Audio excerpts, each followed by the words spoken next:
So I have a couple hours now to get ready for county health, which of the two is the more nerve-wracking one, because we've had the city out here in the same inspector group led by the same individual a number of times. They've been involved since the start of the project.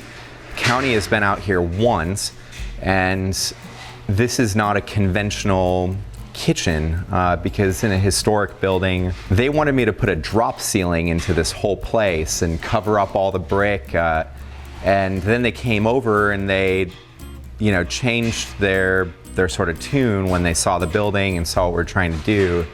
But nonetheless, this will be the first time they have been out here since December. And so we put up these steel plates on the wall. It's another, I guess, change from the plans, you could say, because originally we had steel coming up to where the oven started, and then the architect called for what's in every kitchen pretty much. It's FRP, it's plastic. It's like a form of a plastic wall, like a standard wipeable surface. And they figured, oh, well, it's gonna be behind the oven. Well, you can still see it above where the oven goes, and I'm not okay with that. I don't know, I'm really not a big fan of plastics to begin with, especially in a bakery that I essentially will live in for the next great part of my life. Shouldn't be an issue because all we need is a wipeable surface, but I'm in paranoia planning on doing a couple things before he arrives. One is, this is cold rolled steel and it comes with an oil coating. It prevents it from rusting. You can see where I wiped it a little bit. It's much cleaner looking. So I'm gonna plan on wiping down more of the wall. So the first thing I'm actually gonna do this morning is take down our test panel. In my experience with inspectors, what ends up happening is you call for an inspection for one thing, but a good inspector has their eyes and ears open and is looking for whatever it is that they might see that that's not in line. And so I think it'd be prudent of me to get rid of the rusty wall that's not going to be here anyway, and not have to explain myself as to why I have a rusty wall to begin with. So I'm going to start with that.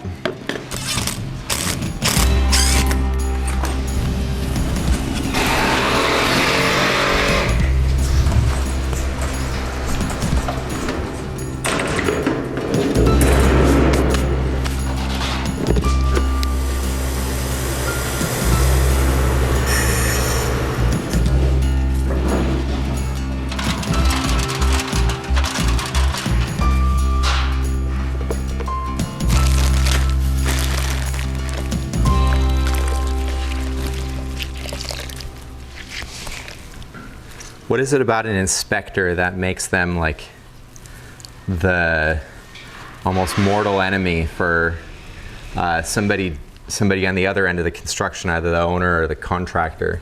If you think about it, they're kind of your friend because they're making sure that everything is done accordingly, and that you don't run into unintended problems later on. But it's hard to think about them that way because we've already spent a lot on this project, and it's been in those type of moments in this project, it's kind of testing moments that something happens that changes everything. Now all of a sudden the project is $20,000 more.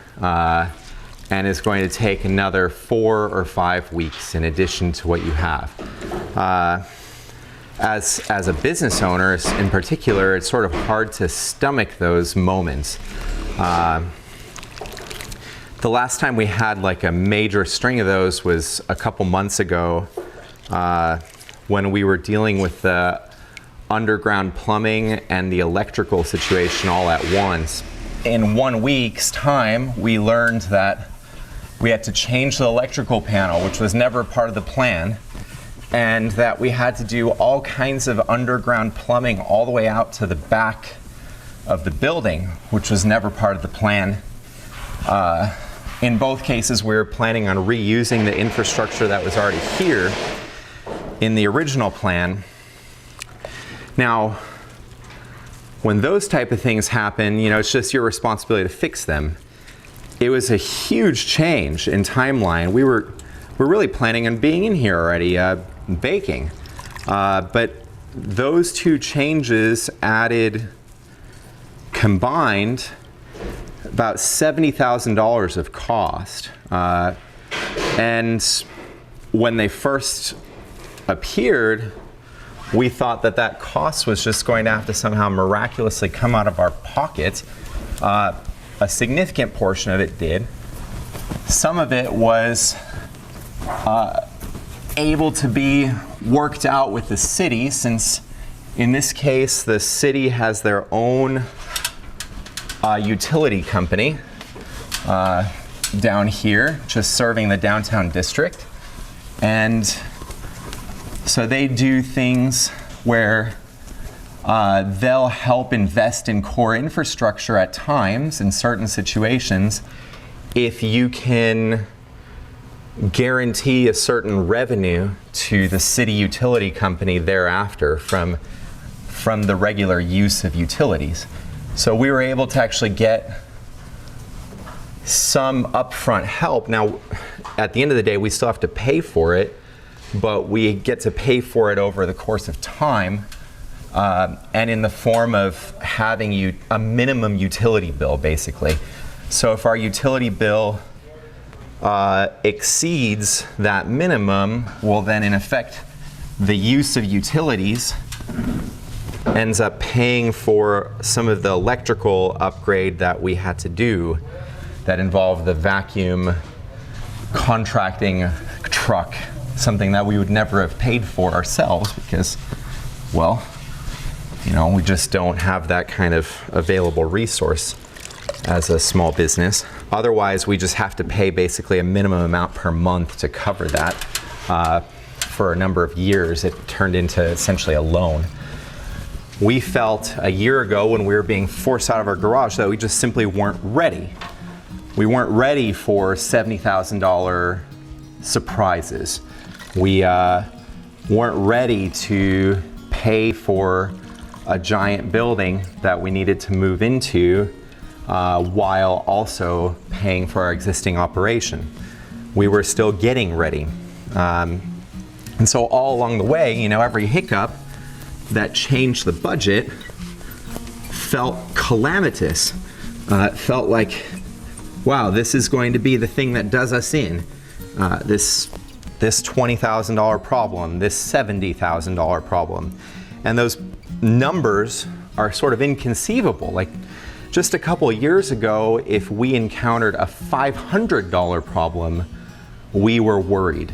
And all of a sudden, like almost with the switch of a light bulb, from off to on, we are expected to be able to stomach problems that can cost in the tens of thousands and do so graciously and do so without being upset and just deal with it. You know, whatever it is, like we just are the type of people, we're gonna do what we need to do to keep it going. And that's the person I want the city to know. I don't want them to look at me as a whiner and a complainer, because the reality is it's been a hard year, but we have a lot to be grateful for. You know, look at this place and look at what's, you know, happening here. Maybe to some it might look like a pile of junk right now, because but it's not actually. The stuff that's on the ground that appears to be, you know, just piles of metal, state-of-the-art ovens that were built in Italy, made a really long journey over here. And look at these countertops that are going to line the bakery. I mean, we are going to be making bread on these type of counters. We have gotten so much support from so many people, and the core amount of support that we received for nothing more than whatever it is that we do. I don't really know what it is that we do that deserved that support, that free support really. but that was foundational because from that the ball started rolling on all of this. It's 8 o'clock. The county health department's supposed to be here right now, so I'm going to give this inspector a call and see if he's keeping the appointment. 41, so you just need 19 at least. Well, that's actually good because if I'm taking this top out here and my pastry case is there, then I'm 5 feet clear here. Yeah. Cool. And is that like sufficient in your guys' eyes? Yeah. Okay. There used to be some pretty giant gaping holes between some of these rafters, and we painted it all some high gloss or whatever. So this one is our proofing walk-in, and so it's finished with stainless on the inside. So a more butcher block counter here, and we have one of our dough dividers in that corner. We have a glass panel going here. This is basically kind of going to be register area, and we are going to have on the plans we have a fridge behind this. Okay. And basically it's going to be like keg taps, like for cold brew and that kind of thing. Stuff. So what's our height got to be on the sneeze guard here? Maybe the same thing, 60. 60? Yeah. Okay. 60. I'll make sure of that then. Yeah. I'm glad I asked. The other big question that we had was in regards to the water heater. The contractors along the way have said, well, you should consider a tankless because of how much space it saves. Okay.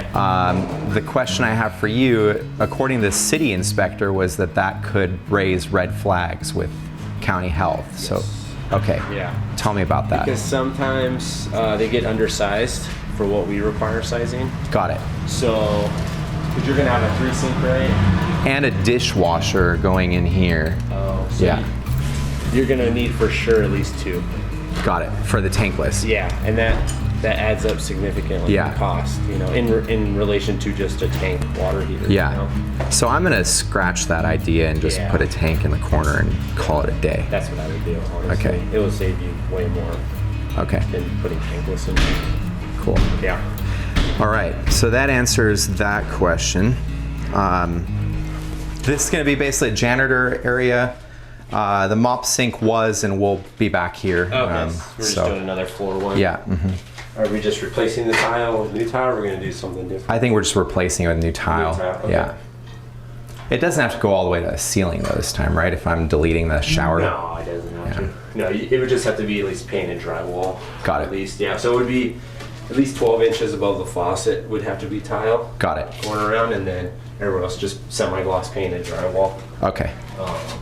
Yeah, you're getting rid of this. Yes. Okay. Yeah, no showers back here. Yeah. And then So, toilet, originally we were going to put the hot water heater in here, but since there's room back there, we're hoping to preserve the bathroom here for, and since it's just going to be an employee bathroom, are there any requirements on that? Like, is it okay that the mop sink is? Oh yeah, that's totally fine. Okay. Yeah.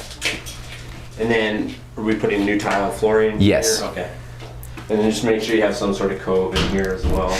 Now, because what we're going to do back here is actually just polish this concrete. Oh, okay. If we chose not to do tile, could we do the same here? Just polish the concrete? Yeah, you could do that. Okay. I can still like have metal drying racks above the sink at least. Is that fine? Oh yeah, definitely. Okay. Yeah, that's totally cool. And then you get the hand sink over there already. Yep. So we still have a little bit of drainage to tie that dishwasher in over here, but that's about all we have. Cool. So we're just gonna expose it on the wall like that. Okay. So yes, the garage door is staying. Okay. Yeah. So do we want to do an air curtain, or? I thought you guys had said that we didn't need one for some reason because we weren't doing like food prep back here or something. I don't. Well, if you have the 3-sink here back here, then you would need it. But Got it. What we could do, because I know you could like seal it off almost. Where Okay. There's like a doorway. Oh, I see. Basically, that still Like a secondary door. Almost. Exactly. Yeah. Okay. And that, because as long as you have like a self-closing door. Yeah. In between where there's an open area, then Got it. you don't have to do air curtains. So there's options. Basically, you can just kind of seal off an area. Okay. Prevent it from being open to potential area. We were going to also, I don't know that this necessarily, I don't know whether it matters to you or not, but I had questions revolving around testing. So we're not going to open to the public on day one. Gotcha. We're going to come in here, test our new equipment, you know, do some basic production for farmers markets, whatever. Gotcha. And then once we have our ducks in a row, then we're going to open the doors. Yeah. I guess the question for you is like, what do we need so that we can do some test bakes in here? Like what place do we need to get to where I can start saying, okay, we can start doing some baking, not necessarily opening to the public? Yeah, you wouldn't be selling those products for testing, or? Yeah, I guess. Yeah, well, I guess both. We'll probably want to run some tests, but then we also will have this period where we will be selling out at the farmers markets, but not necessarily open to the public here. So, yeah, gotcha. What are the various stages we need to get to with you guys? Well, but you could maintain your cottage production, you know, right. in the meantime. Yeah. Just keep the labeling and everything like you've been doing. So then, in that case, if you want to test in the kitchen, I'm okay with that. It just wouldn't be product that you could sell. Yeah. Got it. Okay. In that case, then everything we've discussed today is what I need to do before the final. Yeah. And obviously not have contractors here. Yeah. Blasting walls. Yeah.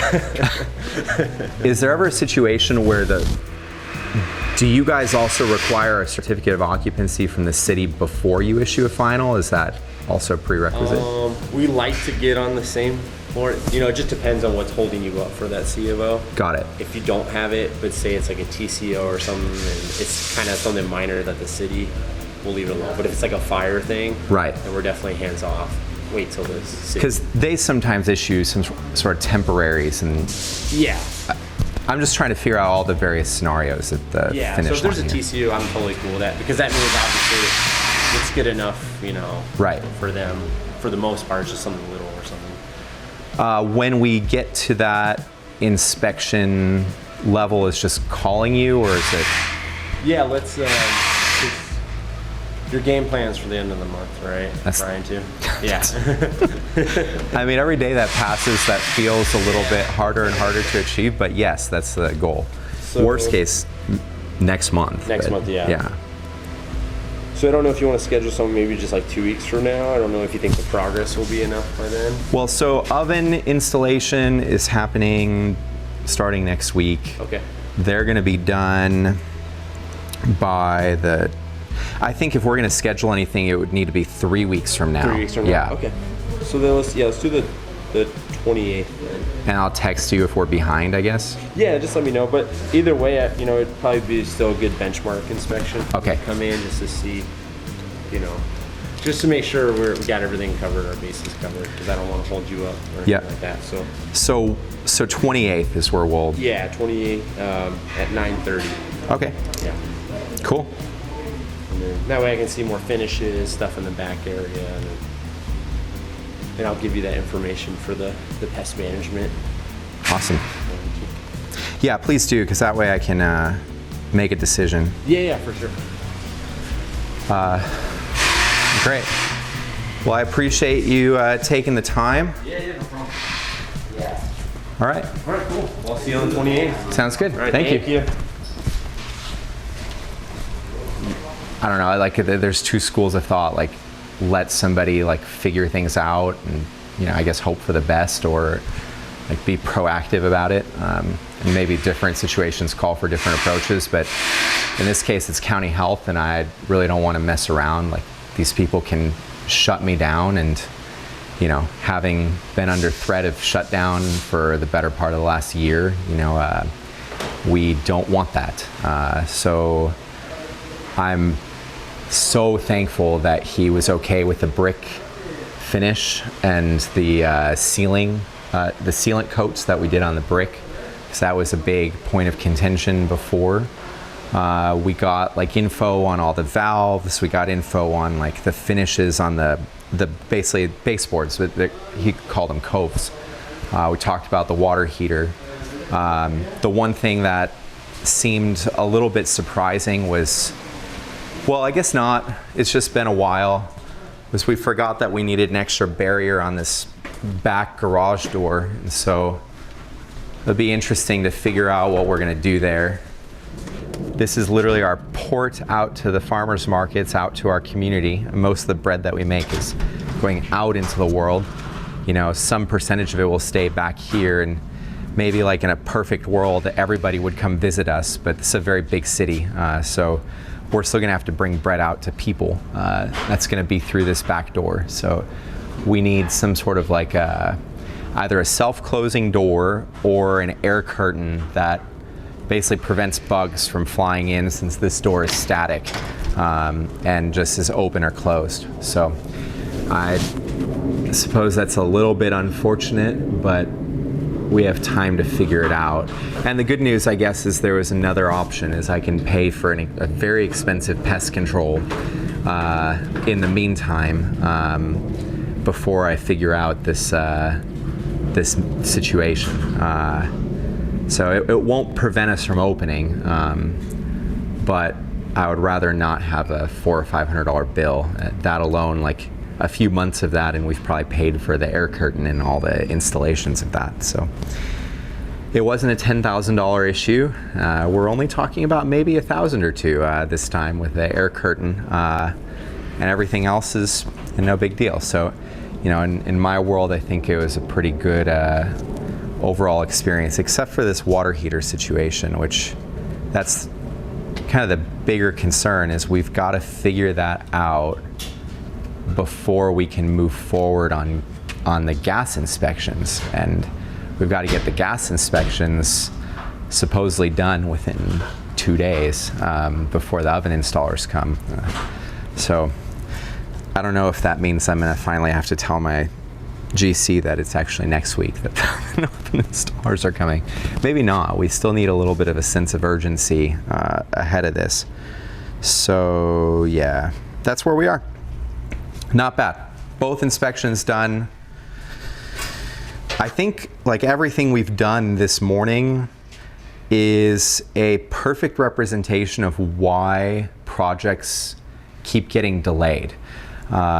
I know a lot of our followers have been asking, why are you still baking in the garage? I still see your old bakery. Well, there's a lot going on here, as though like baking sourdough bread is not hard enough. You've seen how much goes into that.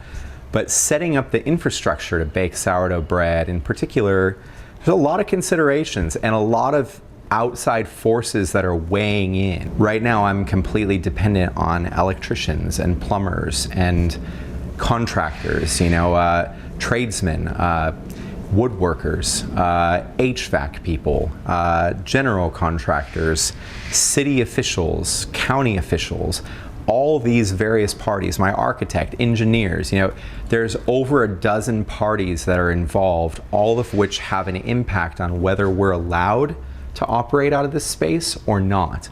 I haven't even mentioned things like the fire suppression system and the fact that the fire department can weigh in. So on the other side of this, past all the final inspections, we get to breathe a little bit.